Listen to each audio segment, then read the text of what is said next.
William Shakespeare warned us about 4 centuries ago when he said, "All that glitters is not gold."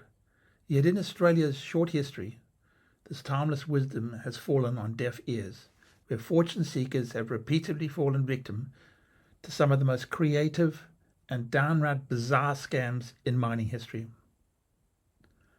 From the very moment gold was first discovered in Western Australia, it has become a magnet, not just for legitimate prospectors, but for a caste of con artists, fraudsters, and charlatans who understood a fundamental truth. People's greed for gold makes them surprisingly gullible, and the state's vast landscape and promise of untold riches creates the perfect hunting ground for scammers who know that desperate dreamers will believe almost anything if it comes with the glitter of gold. The techniques used over the past 200 years may have grown more sophisticated, but the fundamentals have remained unchanged. Where there's gold fever, there's always someone ready to sell a cure. In 1788, just months after the first fleet anchored in Sydney Harbour, a desperate convict named James Dailey made Australian history. Facing the harsh realities of the penal colonies, Dailey concocted what would become the template for every gold scam that has followed. He claimed to have discovered gold near Sydney Harbour. Using nothing more than a brass buckle, some copper, and a guinea coin, he crafted a convincing fake gold specimen that fooled the colony officers. In a place where hope was as scarce as supplies, the possibility of gold represented salvation, not just for the individual, but potentially for the entire colony. Dailey's con led officers on what can only be described as a wild goose chase. For days they followed him, digging and searching for the mother lode that would transfer their fortunes. But like all good cons, this one eventually fell apart. When pressed, Dailey confessed, revealing the ordinary materials behind his so-called golden discovery. His punishment was swift and brutal, 150 lashes. He had established a pattern that would echo through Australian mining history. Exploit people's dreams of easy wealth, use simple materials to create complex illusions, and it does seem that gold fever makes even the smartest people surprisingly stupid.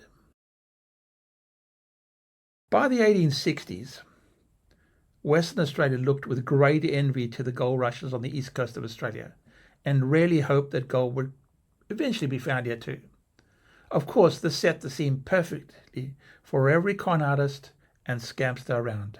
In 1867, a man known only as Butcher claimed to have found gold dust near Albany, triggering what local newspapers called the gold panic.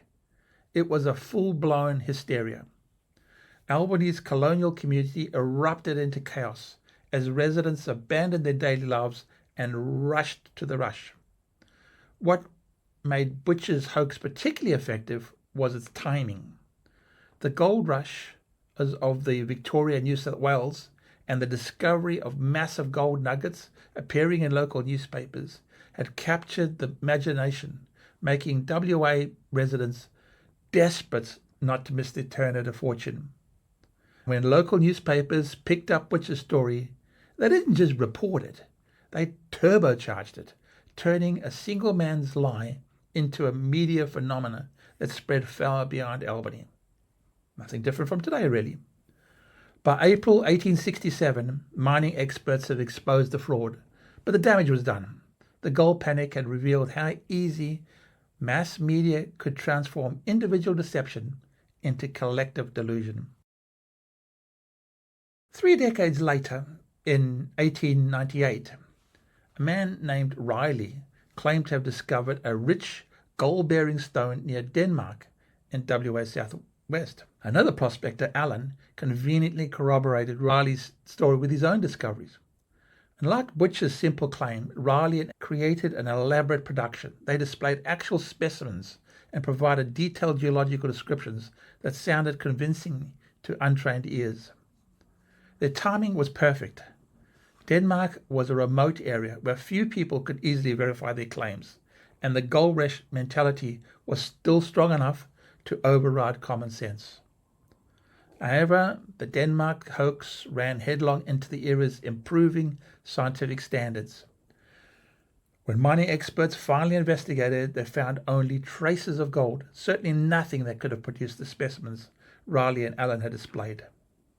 And the investigators concluded that the sample shown had not been found in the Denmark district at all, exposing an elaborate fraud that had briefly convinced scores of hopeful prospectors.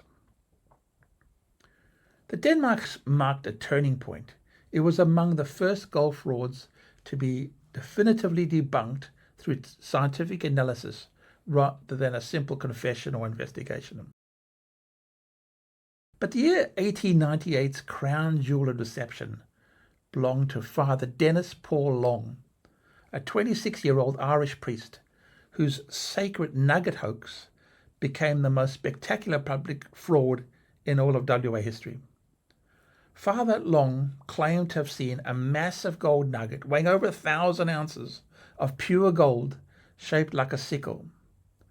Back then, a priest's word carried enormous weight, and Long's initial refusal to reveal details only highlighted the mystique.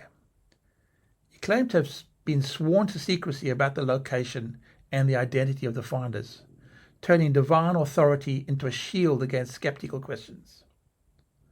The story spread like wildfire through the Goldfields, drawing thousands of prospectors to Kanana, about 20 kilometres east of Kalgoorlie. The climax came on August 11th, 1898, when Father Long announced he would finally reveal the sacred nugget's location. An estimated 10,000 people gathered at the Kanana Hotel, a crowd so large it represented one of the largest single gatherings in WA history to that point. Standing on the balcony of the Don Allen Hotel, Father Long directed the massive crowd to the promised location. What followed was absolute chaos, as thousands of prospectors rushed to the designated spot, shovels and picks in hand, dreams of wealth driving them forward.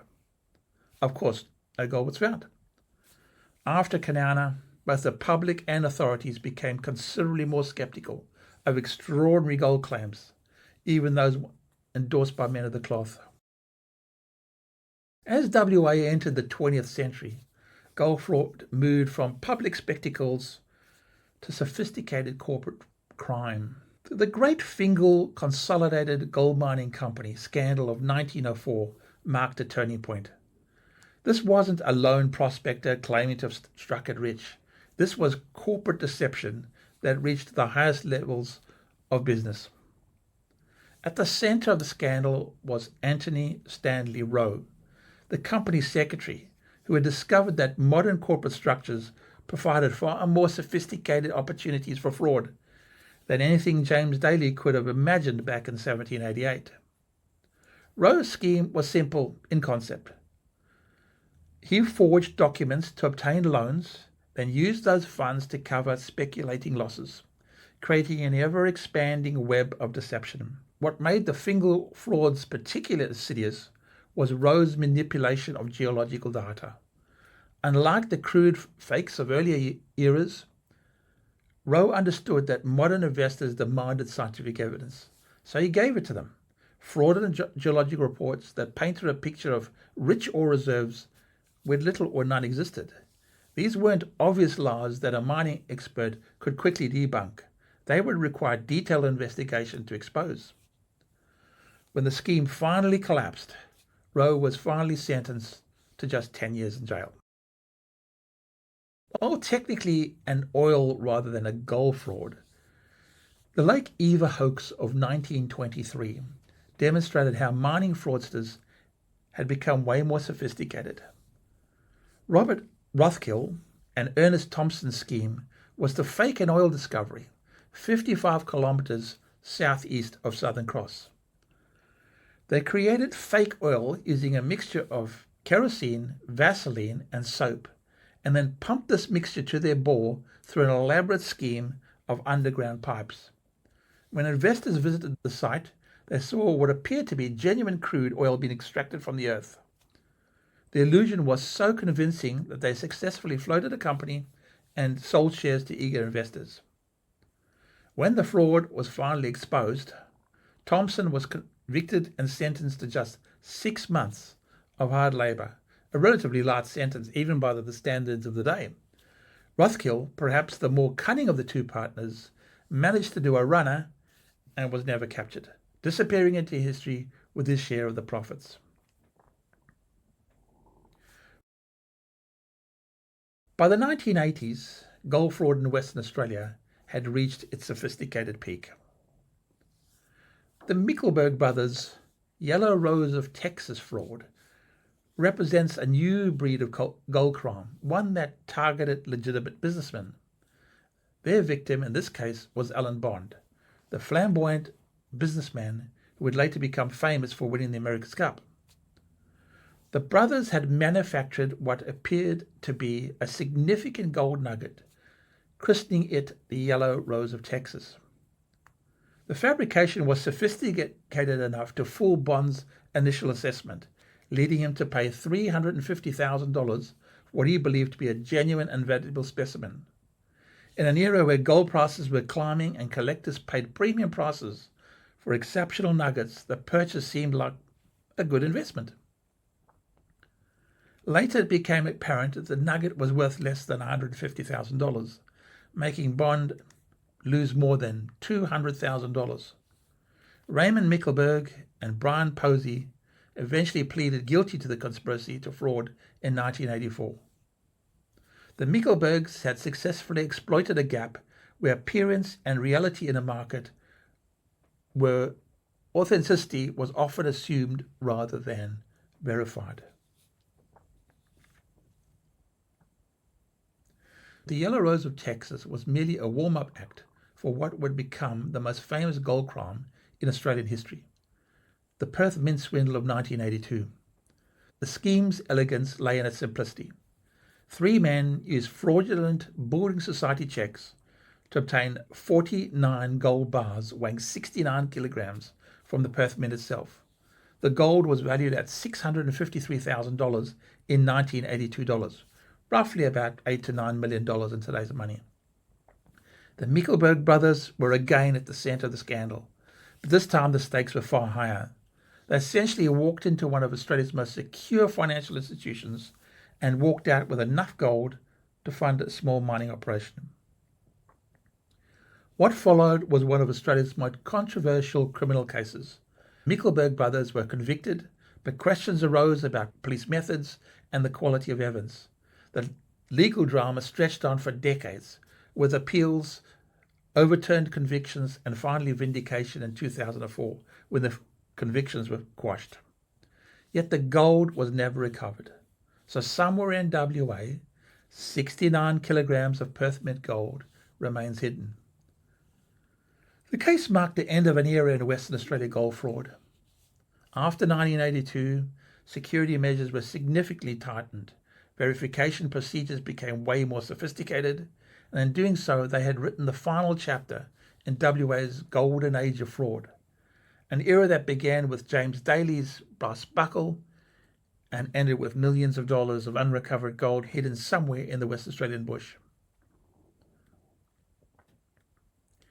If you enjoyed this video, please press the like button and please consider subscribing.